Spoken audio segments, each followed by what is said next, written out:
First time using this in a while. Usually just climb and do stuff, but today I didn't feel like it.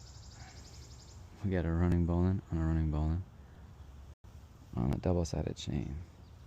So hopefully when we pull this through, it doesn't cut one of these smaller guys. Probably stepping on it. Yep. All right. Looks like